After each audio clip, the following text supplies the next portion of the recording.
Martin Ludwig Bormann was born in Wegeleben, a town in present-day Saxony-Anhalt, then part of the Kingdom of Prussia in the German Empire. He was the son of Theodor Bormann, a post office employee, and his second wife, Antonie Bernhardine Menon. The family was of Lutheran faith. Bormann had two half-siblings, Else and Walter, from his father's first marriage to Louise Grobler, who passed away in 1898. His mother later gave birth to three sons, but only Martin and his younger brother Albert survived into adulthood. Theodor Bormann died when Martin was 3 years old, and his mother remarried soon after. Bormann attended an agricultural trade high school, but left to join the 55th Field Artillery Regiment as a gunner in June 1918 during the final months of World War I. However, he never saw combat and served only in a garrison role until February 1919.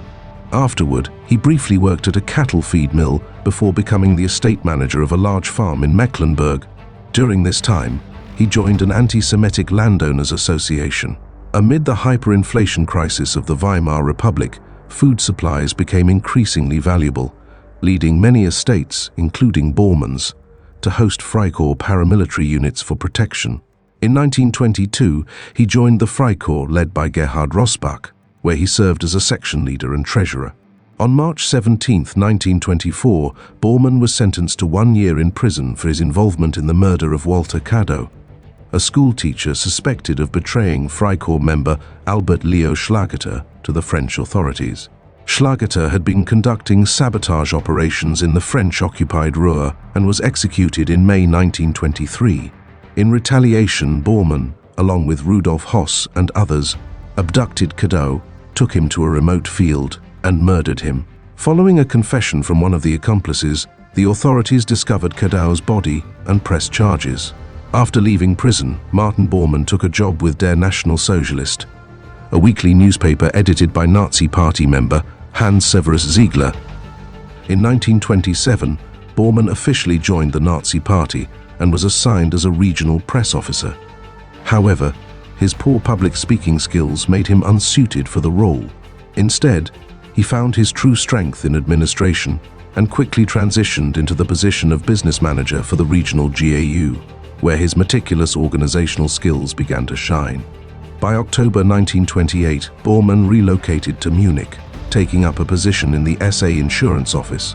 At the time, Nazi Party members frequently clashed with political opponents in violent street battles, leading to injuries and deaths. The party initially relied on external insurance companies to cover these incidents, but as insurers refused to pay out, Bormann devised an alternative solution. In 1930, he established the Hilfsgasse NSDAP, Nazi Party Auxiliary Fund, a party-controlled benefits and relief system. Every member was required to contribute, and those injured while carrying out party activities could apply for compensation, though payouts were entirely at Bormann's discretion. The fund was a game-changer. Not only did it strengthen Bormann's influence within the party, but it also became a crucial financial lifeline for the Nazis, who were struggling with constant cash shortages. As party membership surged following their breakthrough in the 1930 Reichstag elections, where they won 107 seats, the fund's income skyrocketed. By 1932, it was pulling in 3 million random per year, cementing Bormann's reputation as a financial mastermind. Many party members grew personally indebted to him after receiving support from the fund, further solidifying his power. Alongside his financial dealings, Bormann was also active in the SA Sturmabteilung staff between 1928 and 1930. During this time, he founded the National Socialist Automobile Corps, which later evolved into the National Socialist Motor Corps, NSKK. Initially, this organization coordinated the voluntary use of vehicles donated by party members, ensuring better mobility for Nazi operations. Over time, it expanded into training programs, teaching members valuable automotive skills. Yet another way, Bormann helped tighten the party's internal structure. Following the Nazi Party's rise to power in January 1933, Bormann was appointed Chief of Staff in the office of Rudolf Hess, Deputy Führer of Germany. Over the next 8 years, Bormann served as Hess's personal secretary, using his position to build an intricate bureaucratic empire and insert himself into as many decisions as possible. Bormann's rise was meteoric. By October 10, 1933, Hitler named him Reichsleiter, national leader, the second highest political rank in the Nazi Party. The following month, he became a Reichstag deputy. His unwavering loyalty and relentless work ethic won him a place in Hitler's inner circle.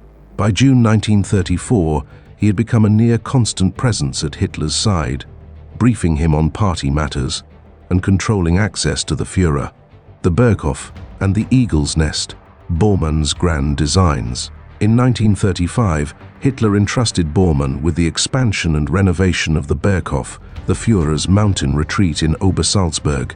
Bormann oversaw the construction of barracks for SS guards, new roads, footpaths, garages, a guest house, and staff accommodations. As part of his ambitions, he personally acquired surrounding farms, eventually expanding the estate to 10 square kilometers, 3.9 square miles.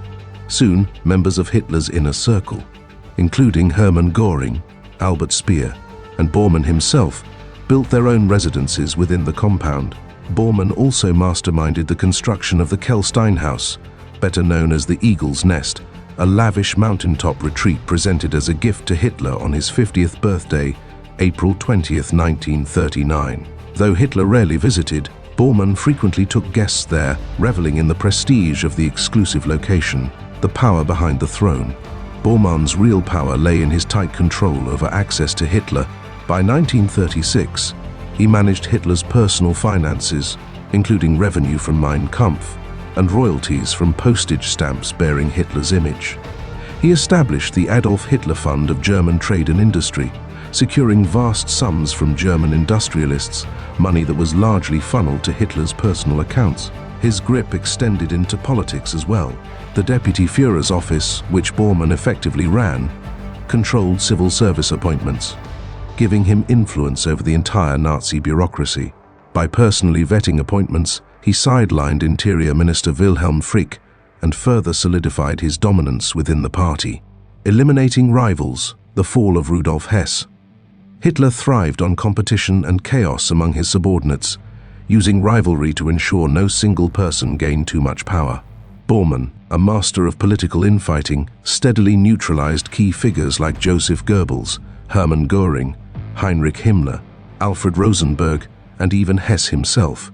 In May 1941, Hess, sensing his diminishing role, made a desperate gamble. He flew solo to Britain, hoping to negotiate peace with the British government. Instead, he was arrested and imprisoned, sealing his fate as an outcast. Hitler, furious at the perceived betrayal, ordered Hess executed on sight should he return to Germany. He then abolished the position of Deputy Führer May 12, 1941, and assigned all of Hess's former responsibilities to Bormann, giving him the title of head of the Nazi Party Chancellery, a role that made him one of the most powerful men in the Reich. As World War II raged, Bormann's influence expanded dramatically. In 1943, Hitler officially named him personal secretary to the Führer, effectively putting him in charge of all domestic policies, while Hitler focused on military strategy. By this point, Bormann had complete control over Nazi Party decisions and appointments. He was, in effect, the gatekeeper to Hitler. The final days in the Führer bunker. As the Third Reich crumbled, Hitler retreated to the Führer bunker beneath the Reich Chancellery in January 1945, bringing Bormann, his secretary Else Kruger, and other top officials with him. On April 29, 1945, as Soviet forces closed in, Hitler dictated his last will and testament, naming Bormann the executor of his estate and promoting him to party minister, effectively making him the official leader of the Nazi Party in its dying hours. The following day, April 30th, Hitler and Eva Braun committed suicide. Their bodies were burned in the Chancellery garden, while Bormann, now the highest-ranking Nazi left in Berlin, made a last-ditch attempt to escape the city. Escape and mysterious death. On the night of May 1, 1945, Bormann joined a breakout group attempting to flee Soviet encirclement. Carrying a copy of Hitler's will, he moved through subway tunnels before surfacing at the Friedrichstraße station. Attempting to cross the Weidendammer Bridge under cover of a Tiger tank, the group was hit by Soviet fire. Bormann and his companion, SS Dr. Ludwig Stumpfegger, vanished into the chaos. In the years that followed, his fate remained a mystery. Some believed he escaped to South America, while others speculated that he had committed suicide. It wasn't until 1972, 27 years later, that workers unearthed two skeletons near the Lehrte train station in Berlin. Forensic analysis confirmed one of them as Martin Bormann. Further DNA testing in 1998 conclusively identified the remains. The cause of death was ruled as suicide by cyanide ingestion, legacy of a ruthless power broker. Bormann never commanded an army or led troops into battle, yet his bureaucratic brilliance and ruthless manipulation made him one of the most powerful figures of the Third Reich. His ability to outmaneuver rivals, control access to Hitler, and manage the party's finances ensured his dominance until the very end. Feared, despised, and ultimately one of the last men standing in the Nazi hierarchy, Martin Bormann's rise and fall remains one of the most chilling examples of how absolute power can be gained, not through charisma or leadership, but through sheer calculated control.